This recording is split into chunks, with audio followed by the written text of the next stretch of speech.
Hi everyone, I'm Sandra and welcome back to A Few Minutes in Voice. Today we have Mark Carpenter on the line. And Mark, do you want to introduce yourself? Yeah, hi.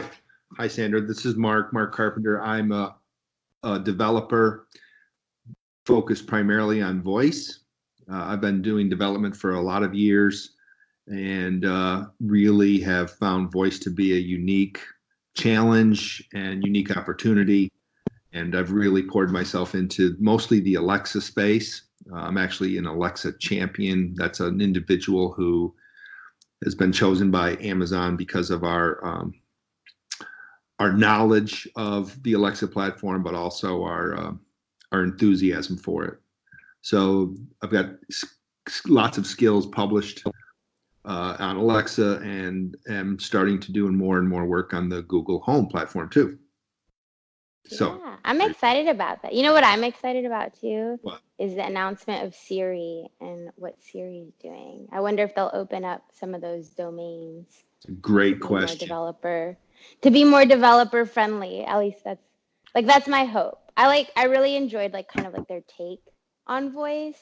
I feel like Alexa and Google, they've really been focused on kind of making the user's experience easier. Yeah. But Apple took the stance of we're literally going to change people's lives, by their video with the man in the power wheelchair, right? Using his voice to navigate and to be able to access, things that we take for granted, for sure. Yeah. So, yeah. So no, I'm excited. I mean, I think, they're definitely stepping in the arena as well. So like you said, we need to focus not only on the Amazon Alexa platform, but Google Home, and now Apple's starting to come back and say, hey, look at us and look what we're doing. So today I wanted to talk about something kind of unique that you did.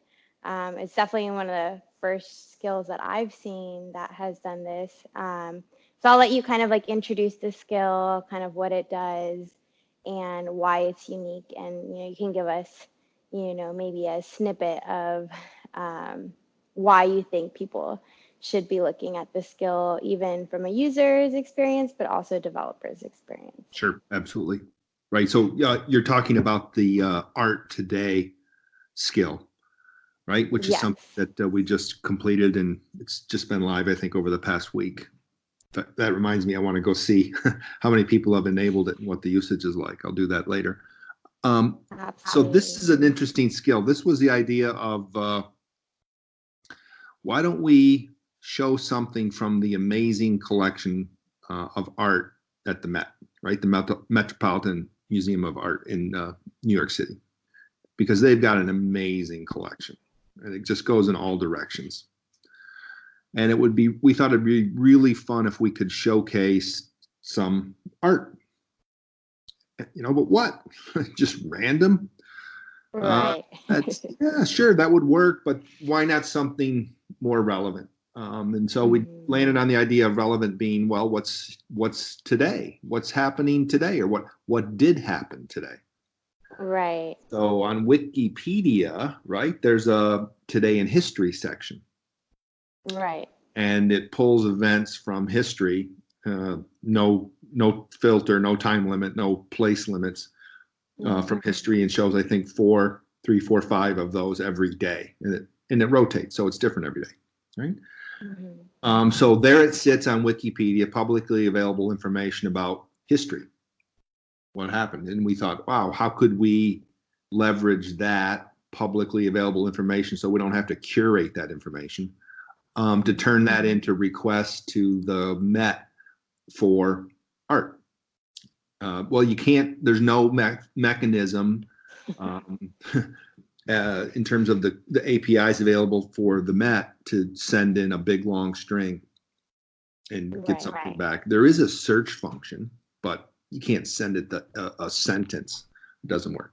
So you've really got to send it a keyword, like the Crusades, or Hiroshima or something that's historical. Right. And so we looked around and thought, how can we take that content from Wikipedia and extract from it a word or two, which could then be sent forward to the Met to find relevant collection images. And so we landed on the idea of using Microsoft Azure text analytics services, right? It's cloud service from Microsoft. Yep. Mm-hmm. And what you can do with that is you can send it the sentence, and it will send back a series of phrases, keywords that are relevant to that sentence. So if you did send back, on this day, King Henry, whoever of the, was on the Crusades to Jerusalem. Well, that might pull back Jerusalem. It might pull back the Crusades. It might pull back King Henry. If he was even on the Crusades, I don't know for a fact. But there was certainly some king involved in that. And you would then have these keywords by virtue of using that API that could then be used in the next API calls to the Met. And so it worked, right? That's amazing. So now when you use art today, what's happening, right? So first of all, what happens is we run a process once a day because it does take a long time to do all this processing. It takes longer than the amount of time it would take if it was an Alexa skill responding on the fly. Right? It takes 45 seconds for this entire process to run because it fetches all sorts of images and puts here's another issue we ran into. What? CORS, C-O-R-S, right? And so this is an issue when you're putting an image into a web page and the image is not sourced from the same server as the web page is served. So it's called cross-origin something security, right? There's an issue. Mm-hmm. And so when there's these two servers involved for the content on the one web page, issue. And we really don't want the images to not be seen in this skill. That would be an issue, and it's really an issue with, by the way, the cards, not so there's two ways to see the images in this skill. One is the cards in the Alexa app. The other is APL, so on the screens of Echo devices with screens. Yeah. Right. So, but it's the like card. This one. This one really leverages both, but the cards wouldn't show the images because of this CORS issue. We have no control over the image server where we can go make some adjustments to allow it. So we actually have to copy the images from the Met server to a server, to one of our S3 buckets on AWS. And by the way, they expire. We don't maintain them more than a couple of days, right? So no issues with ownership or anything like this. So that was part of the solution as well. And that's why it takes so long for that process to run. So that process that reads Wikipedia, that builds the collection images, copies the images to an S3 bucket that doesn't have a CORS issue, because we can control those settings, right? That takes time, and therefore it can't be done on the fly. So we have this process run once a day. Then the Alexa skill simply accesses the data that's been built by that process and starts to randomly pull one of hundreds of entries for that day. Oh, wow. Yeah. That's impressive. It's one of a kind for sure. I don't know any other skills that are doing that. Do you? I can't point to one personally and say this one, but that's not uncommon because an Alexa skill times out after, 13 seconds or 8 seconds? I can't remember the exact number, but somewhere, and because you can't just wait. So somewhere in there, there's a timeout, and there are lots of skills, no doubt, that are having to deal with that timeout issue. And this is the way to deal with it. Go pre-fetch the data.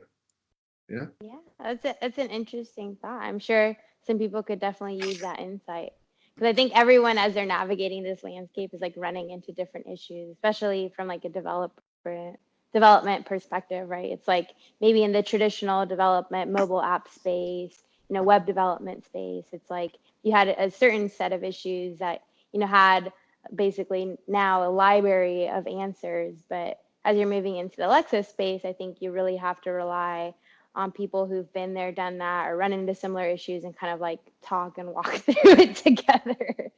Yeah. Because, Well, there's no because question. it's definitely unique. So I think that's why I enjoy the community, is I think everyone does seem to be willing to kind of be like, hey, I have that issue too, or like, hey, any ideas here? I'm kind of stuck. So I Yes, definitely think that people should absolutely. utilize, each other, and definitely, if anyone has any questions, I feel like, you're always a good resource in that regard, especially, I like to think of a seasoned Alexa Right. skills developer. What that means And is exactly what you're saying is what it means. And that is, because I've been doing development for years, I've had to solve lots of problems. And there's a good chance the problem you're having today, I've seen it before. Right. No, I agree. I agree completely. So one last thing, before we hang up. So I was like curious, maybe, you've been in this space for a while, you've seen a lot of issues.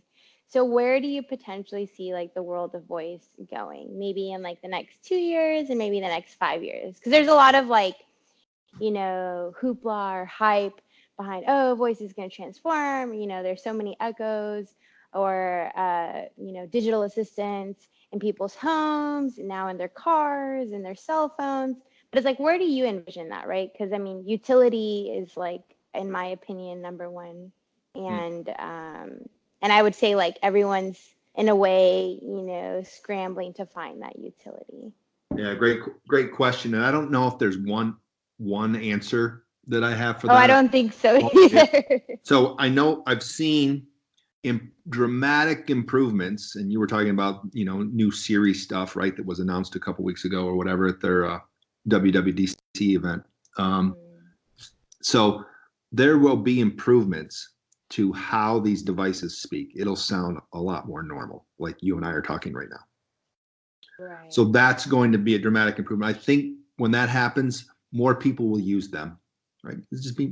They'll be better. So that's a big change. Now that's a change that's implemented by the big companies, right? Alexa, Amazon, Apple, Google. But still, it filters down to what we can do. Then I think the big change comes, the big opportunity, potential change comes in the fact that, look, I want to talk to this device and I want it to know certain things about me. Of course, I have privacy concerns and so on. But if it knew more about me, it could be far more useful to me. Right. So I think the opportunities for us as developers are to hook up more data in a responsible way. So that it does. And I think that's the key, right? Is like in a responsible way. So. Yes, certainly. Somebody like pointed out like on that topic, I was like, where do you, like I asked them a similar question, right? And they're not in the developer space, they're more like in the robotics, IoT space. And I asked them, I was like, where do you see like the world of voice, or like, what do you think it's accomplished thus far? And they said, having so many devices in so many homes is like the first step towards people understanding that their data can be useful for them. And that isn't always like a concern of privacy if developers and companies do make that a priority and a responsibility, right? And so now, like you mentioned, it's something that can be beneficial even further. So I don't know. I think like there's a kind of like an interesting way to look at it, right? Because a lot of people, the first thing they say is like, oh, my privacy. But it's like, in a way, by you letting into your home, like you're almost accepting that, the developers or Amazon or Apple trusting have, them, right? Yeah, that they've, done that. And I know some people may argue like there's gaps, and there's always gaps in technology. And so, Yes. I do. So it makes me excited to know, people like yourself or developers like yourself are trying to take that and make that a responsibility. So, I'm excited too to see like where it comes. And like you said, I think the more the development continues, the more useful it will be. And, having a more natural conversation partner with access to more data about you could really transform the way we interact with each other in the world. So I'm excited to see that. Me too. Well, do you want to let everyone know where they can find you before we hang up here? Well, I'd love to mention two things. I just pushed a new skill to Alexa, so it's under certification. I'm confident it gets reviewed and approved. And when it's live, I'd love to talk about it again. And it allows you for sure. to look up the details, such as we can find them, about a phone number. Right? There's a huge problem with spam. In fact, my phone is ringing next to me right now, and it's got. I use a little tool that identifies it as a spam risk, so I'm not answering it. But we're flooded with phone calls from people we don't know.